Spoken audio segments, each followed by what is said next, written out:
Strategic HRM, looking at high performance work systems. So a couple of slides looking at HPWS. We're also going to look at electronic HRM services and succession planning. So that's what this video addresses. So a high performance work system is essentially an organizational level approach where we look at the entire organization and we want to match our technical as well as our social system. So a high performance work system takes technology and it matches that to the social. So basically what it's saying is that all of the systems that we have in place need to match the people. The people need to be capable and able to use the technology, and all of that needs to also, that was supposed to be an arrow, there we go, align with the strategy, of course, of the organization. So that's an earlier chapter that we've talked about, is the strategy. So tech and social need to fit, and it needs to align with strategy. So HPWS, high performing work systems, then is a set of management practices that attempt to create an environment within an organization where employees has greater involvement and responsibility.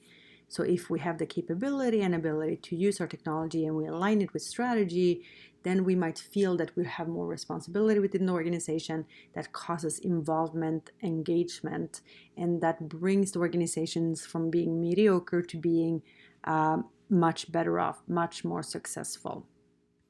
As I've said in other videos, we are taking all of the HR pieces, all of the functions, units, teams, administrative things like recruitment, selection, training, development, compensation, succession planning. We're taking all of these together and then putting them into one smoothly aligned system where everything works well together. Every piece talks to the other pieces and it's on the same page.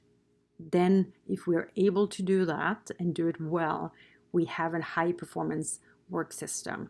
So it's all about determining what jobs needs to be done, designing the jobs, identifying and attracting the people needed to fill those jobs, evaluating employee performance, make sure they do what they're supposed to do, and then compensating them appropriately so that they stay within the company. So we need all of those HR functions that I just mentioned to make this piece happen. So one thing that makes us more of a high performing system is using technology, obviously. So a couple of decades ago, 3-4 decades ago, HR, back when it was called personnel, was focused on administration and menial tasks, pushing paper. And today we need to free our HR professionals up, free their time up so they can be more strategic in their approach. And so we're using electronic HRM for that, or e-hrm services. And they can help us with things such as the ones listed on this slide. So a lot of these things are being done by employees themselves. So that's part of how we're freeing up HR to do more strategic things, is by asking employees to do a lot of these on their own. And we call that self-service. So self-service is when our employees are taking on some of the tasks that used to be done by HR. And we're getting it done through electronic means.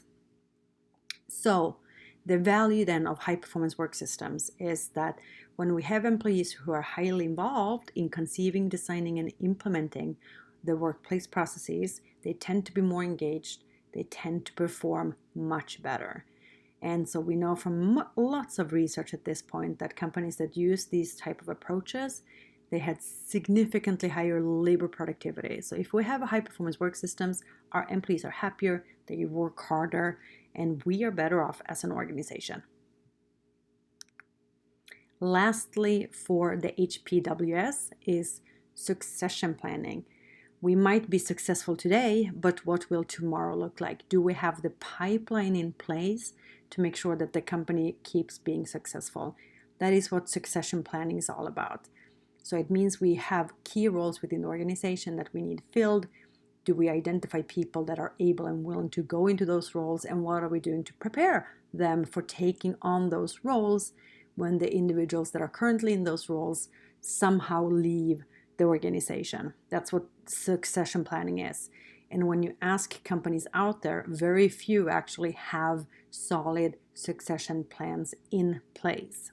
So this slide gives you a few levels from basically zero planning to level 5, which means that we are not only planning for what's going to happen in terms of pipeline, we're also looking at finding capabilities and competencies that we will need in the future. We are prepping things internally to make sure we have internal training and development for that to happen, but we're also looking at identifying and recruiting talent external to the organization. So you can just have a quick check here at where you think your organization is, if you know, and for sure if you will end up running your own company or your own small business, make sure that you do succession plan. That's it for right now. I'll see you next time.